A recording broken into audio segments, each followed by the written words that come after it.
ओम नमः शिवाय। शिव जी सदा सहाय। ओम नमः शिवाय। गुरु जी सदा सहाय। वायव्य संहिता के उत्तरखंड का अध्याय 15। त्रिविध दीक्षा का निरूपण, शक्तिपात की आवश्यकता तथा उसके लक्षणों का वर्णन, गुरु का महत्व, ज्ञानी गुरु से ही मोक्ष की प्राप्ति तथा गुरु के द्वारा शिष्य की परीक्षा। श्री कृष्ण बोले, भगवान, आपने मंत्र का महात्म्य तथा उसके प्रयोग का विधान बताया जो साक्षात वेद के तुल्य है। अब मैं उत्तम शिव संस्कार की विधि सुनाना चाहता हूँ। जिस मंत्र ग्रहण के प्रकरण में आपने कुछ सूचित किया था वह बात मुझे भूली नहीं है। उपमन्यु ने कहा, अच्छा, मैं तुम्हें शिव द्वारा कथित परम पवित्र संस्कार का विधान बताता हूँ जो समस्त पापों का शोधन करने वाला है। मनुष्य जिसके प्रभाव से पूजा आदि में उत्तम अधिकार प्राप्त कर लेता है उस षडत्व शोधन कर्म को संस्कार कहते हैं। संस्कार अर्थात शुद्धि करने से ही उसका नाम संस्कार है। यह विज्ञान देता है और पाश बंधन को क्षीण करता है।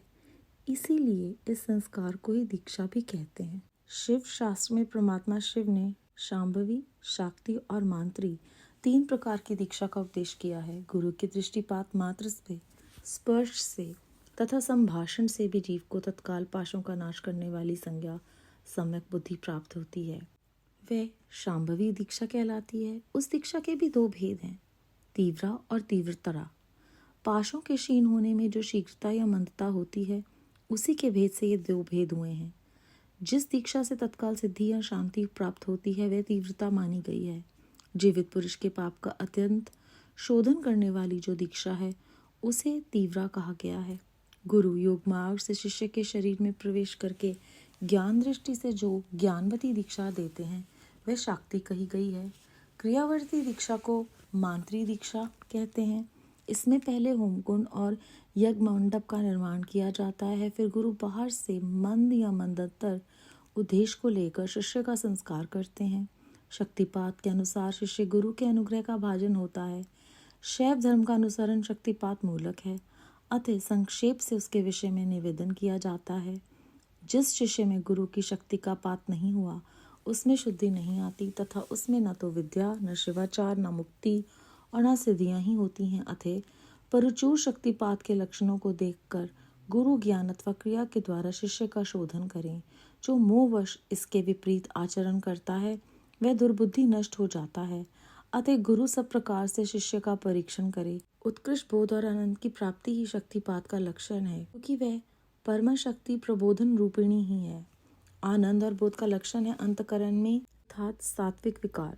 जब अंतकरण द्रवित हो जाता है तब बाह्य शरीर में कंप, रोमांच, स्वर विकार, नेत्र विकार और अंग विकार प्रकट होते हैं।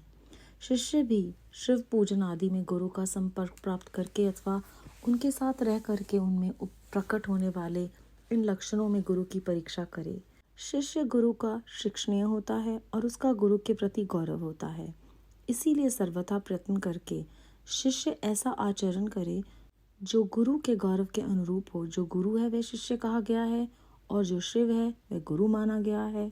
विद्या के आकार में शिव ही गुरु बनकर विराजमान है। जैसे शिव है वैसी विद्या है, जैसी विद्या है वैसे गुरु हैं। शिव विद्या और गुरु के पूजन से समान फल मिलता है।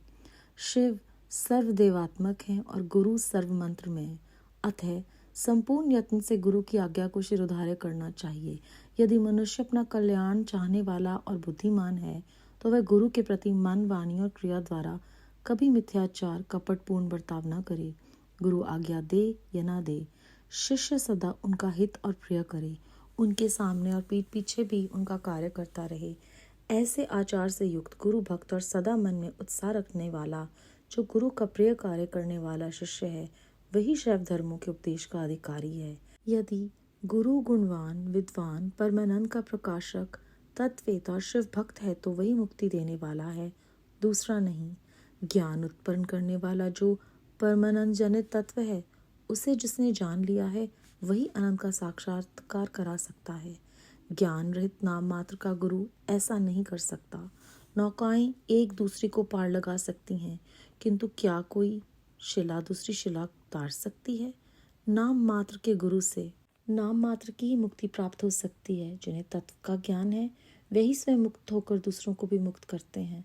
तत्वहीन को कैसे बोध होगा और बोध के बिना कैसे आत्मा का अनुभव होगा? जो आत्मानुभव से शून्य है वह पशु कहलाता है। पशु की प्रेरणा से कोई पशु तत्व को नहीं लांघ सकता। अतः तत्वज्ञ पुरुष ही मुक्त और मोचक हो सकता है, अज्ञ नहीं। समस्त शुभ लक्षणों से युक्त संपूर्ण शास्त्रों का ज्ञाता तथा सब प्रकार के उपाय विधान का जानकार होने पर भी जो तत्व ज्ञान से हीन है उसका जीवन निष्फल है। जिस पुरुष की अनुभव पर्यंत बुद्धि तत्व के अनुसंधानों में प्रवृत्त होती है उसके दर्शन स्पर्श आदि से परमानंद की प्राप्ति होती है। अतः जिसके संपर्क से उत्कृष्ट बोध स्वरूप आनंद की प्राप्ति संभव हो, बुद्धिमान पुरुष उसी को अपना गुरु चुने, दूसरे को नहीं। योग गुरु का जब तक अच्छी तरह ज्ञान न हो जाए तब तक विनयाचार चतुर मुमुक्षु शिष्यों को उनकी निरंतर सेवा करनी चाहिए। उनका अच्छी तरह ज्ञान सम्यक परिचय हो जाने पर उनमें सुस्थिर भक्ति करें। जब तक तत्व का बोध न प्राप्त हो जाए तब तक निरंतर गुरु सेवन में लगा रहे। तत्वों को न तो कभी छोड़े और न किसी तरह भी उसकी अपेक्षा करे। जिसके पास 1 वर्ष तक रहने पर भी शिष्य को थोड़े से भी आनंद और प्रबोध की उपलब्धि न हो, वे शिष्य से छोड़कर दूसरे गुरु का आश्रय ले। गुरु को भी चाहिए कि वे अपने आश्रित ब्राह्मण जाति शिष्य की 1 वर्ष तक परीक्षा करे, क्षत्रिय शिष्य की 2 वर्ष और वैश्य की 3 वर्ष तक परीक्षा करे। प्राणों को संकट में डालकर सेवा करने और अधिक धन देने आदि के अनुकूल प्रतिकूल आदेश देकर उत्तम जाति वालों को छोटे काम में लगाकर और छोटों को उत्तम काम में नियुक्त करके उनके धैर्य और सहनशीलता की परीक्षा करें। गुरु के तिरस्कार आदि करने पर भी जो विषाद को नहीं प्राप्त होते वही संयमी शुद्ध तथा शिव संस्कार कर्म के योग्य हैं। जो किसी की हिंसा नहीं करते, सबके प्रति दयालु होते हैं, सदा हृदय में उत्साह रखकर सब कार्य करने को उद्यत रहते हैं, अभिमान शून्य, बुद्धिमान और स्पर्धा रहित होकर प्रिय वचन बोलते हैं, सरल, कोमल, स्वच्छ, विनयशील, सुसज्जित, शौचाचार से संयुक्त और शिव भक्त होते हैं। ऐसे आचार व्यवहार वाले दिव्य जातियों को मन, वाणी, शरीर और क्रिया द्वारा यथोचित रीति से शुद्ध करके तत्व का बोध कराना चाहिए। यह शास्त्रों का निर्णय है। शिव संस्कार कर्म में नारी का स्वतः अधिकार नहीं है। यदि वे शिव भक्त हों तो पति की आज्ञा से ही उक्त संस्कार की अधिकारिणी होती है। विधवा स्त्री का पुत्र आदि की अनुमति से और कन्या का पिता की आज्ञा से शिव संस्कार में अधिकार होता है।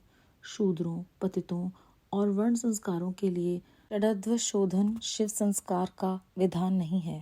वे भी यदि परम कारण शिव में स्वाभाविक अनुराग रखते हो तो शिव का शरणोदक लेकर अपने पापों की शुद्धि करें। इस अध्याय में श्री कृष्ण जी जो हैं वो शिव संस्कार की विधि के बारे में जानना चाहते हैं। उपमन्यु ने कहते हैं कि समस्त पापों का शोधन करने वाला ये पवित्र संस्कार है जो मैं उसका विधान आपको बताऊंगा। बताते हैं कि जिसके प्रभाव से पूजा आदि उत्तम अधिकार मनुष्य प्राप्त कर लेता है उसे संस्कार कहते हैं और वो शुद्धि करने से होता है, इसीलिए उसका नाम संस्कार है। जो विज्ञान देता है, पाशबंधनों से मुक्ति देता है और शिव शास्त्र में परमात्मा शिव ने शांभवी, शाक्ति और मांत्री ये 3 प्रकार की दीक्षाओं के बारे में बताया है। गुरु के देखने से, स्पर्श से और संभाषण से जीव को जो उसी समय पाशों से नाश करने वाली बुद्धि प्राप्त होती है उसे शांभवी दीक्षा कहा गया है। और ये सौभाग्य उन संगतों को प्राप्त हुआ है जिन्होंने गुरुजी महाराज के साक्षात्कार दर्शन किए हैं। इसके भी 2 भेद हैं, तीव्रा और तीव्रतरा। जो पाशों के क्षीण होने में शीघ्रता या मंदता होती है उसी के आधार पर ये भेद हैं। जब दीक्षा से तत्काल सिद्धि या शांति प्राप्त हो उसे तीव्रतरा कहा गया है। उसके दूसरी ओर जब जीवित पुरुष के पाप का शोधन हो जाए पूरी तरह से उसे तीव्रा कहा गया है। गुरु जो हैं वो योग मार्ग से शिष्य के शरीर में प्रवेश करते हैं और अपने ज्ञान से वो दृष्टि देते हैं, वही शाक्ति कही गई है। क्रियावती दीक्षा मांत्री दीक्षा है जिसमें होमकुंड यज्ञ मंडप का निर्माण किया जाता है और गुरु बाहर से मंद या मंदंतर उपदेश को लेकर शिष्य को संस्कार करते हैं। शैव धर्म का अनुसरण करना शक्तिपात का मूलक है और शक्तिपात के अनुसार शिष्य को गुरु के अनुग्रह का भाजन होता है। जिस भी शिष्य को गुरु की शक्ति का पात नहीं हुआ वो शुद्ध नहीं होता, ना उसे विद्या आती है, न शिवाचार, न मुक्ति, न सिद्धियों की प्राप्ति होती है। इसीलिए शक्तिपात के लक्षणों को देखकर गुरु ज्ञान अथवा क्रिया के द्वारा शिष्य का शोधन करते हैं। जो इसके विपरीत आचरण करते हैं वह दुर्बुद्धि नष्ट हो जाते हैं। गुरु की कृपा से उत्कृष्ट बोध और आनंद की प्राप्ति का प्राप्त होना ही शक्तिपात का लक्षण है। और जब ये आनंद का अनुभव होता है और बोध का लक्षण होता है तो अंतकरण जो है वो शुद्ध हो जाता है। जब भी किसी का अंतकरण द्रवित हो तो बाह्य शरीर में कंप, रोमांच या तरह तरह के विकार, चाहे वो स्वर, नेत्र या अंगों के विकार हों। पहले भी हमने श्री शिव पुराण में ये जाना है कि जब भी क्रोध आता है तो शरीर को नुकसान पहुंचता है। ये सब बातें अब पश्चिमी सभ्यता भी है जो वो उनके चिकित्सक भी इस बात का समर्थन करते हैं और अनेक प्रकार की पुस्तकें जो लिखी हैं वो यही बताती हैं कि अगर हमारे शरीर में कोई भी दोष है तो उसके पीछे कोई ना कोई भावात्मक कारण है। और यहाँ पर हम सही रास्ते पर हैं या नहीं हैं, इसका संकेत है कि अगर हमारा शरीर जो है वो किसी न किसी कष्ट को भोग रहा है तो ये उन विकारों के द्वारा हमें ये सूचना देता है इस अध्याय के अनुसार कि हमारा अंतकरण जो है वो भी शुद्ध नहीं हुआ। आगे चलकर इस अध्याय में उन्होंने कहा है जो गुरु है वो शिव है और जो शिव है वही गुरु है। विद्या के आकार में जो शिव है वो गुरु हैं और वो गुरु बनकर हमारे सामने विराजमान हैं। शिव विद्या और गुरु के पूजन से एक समान मिलता है। शिव सर्वदेवात्मक हैं और गुरु सर्व मंत्र में। ये बताकर श्री शिव पुराण में हमें फिर से मार्गदर्शन दे रहे हैं कि जो भी गुरु की आज्ञा है उसे पूरा करने के लिए हमें संपूर्ण यत्न करने चाहिए।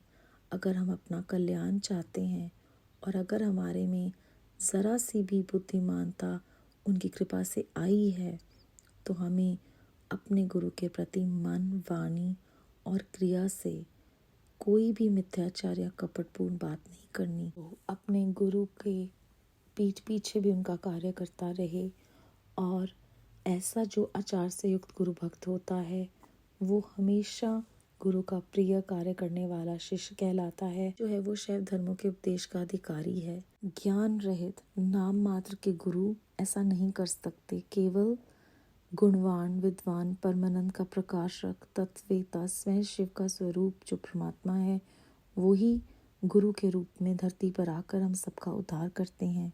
कहते हैं उदाहरण के तौर पर अगली पंक्ति में कि नौकाएं जो हैं वो एक दूसरे को पार लगा सकती हैं लेकिन एक शिला दूसरी शिला को कैसे तार सकती है। जो नाम मात्र के गुरु हैं वो केवल नाम मात्र की ही मुक्ति दे सकते हैं। के बाद श्री शिव पुराण में भटकने से बचाने के लिए उन्होंने ये भी कहा है कि पहले गुरु को भी परख लें, निरंतर उनकी सेवा में लगे रहें। अगर 1 साल बीतने पर भी आत्मिक आनंद की उपलब्धि नहीं होती तब दूसरा गुरु धारण करना चाहिए। सच में हम कितने भाग्यशाली हैं कि हमें साक्षात महाशिव ने अपना सानिध्य प्राप्त कराया है और अपने श्री चरणों में रखा है। हमें केवल और केवल उनका अनुसरण करना है और उनके दर्शन, स्पर्श आदि से परमानंद की प्राप्ति होती है। ऐसा भी इस अध्याय में हमने पढ़ा है अभी।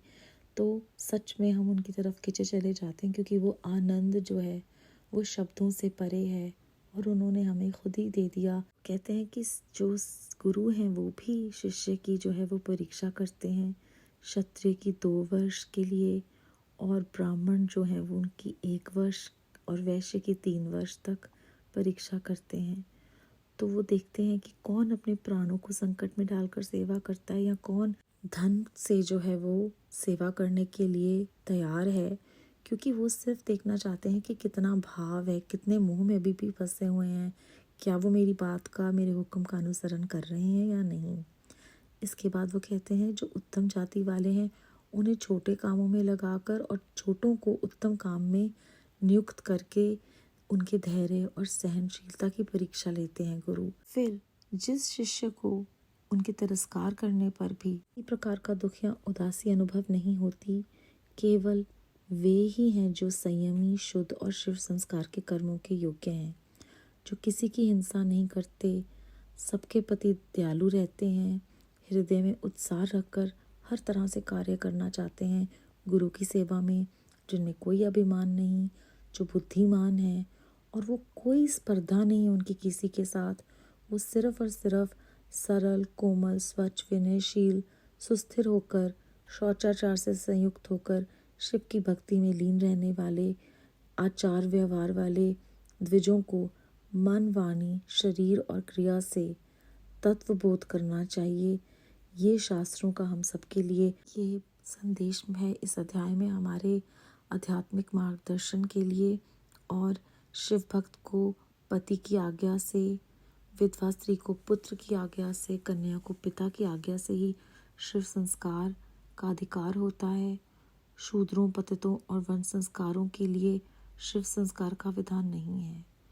वे भी यही पराक्रम से अनुराग रखते हों तो बस शिव जी के चरणों तो लेकर अपने पापों की शुद्धि करें, और वो भक्तवत्सल परमात्मा केवल अपनी दृष्टि से ही हमें कृतार्थ कर देते हैं। हमारे किए हुए पाप जाने अनजाने में बख्श देते हैं। बेहद बेहद शुक्राना गुरु जी महाराज। ओम नमः शिवाय। शिव जी सदा सहाय। ओम नमः शिवाय। गुरु जी सदा सहाय।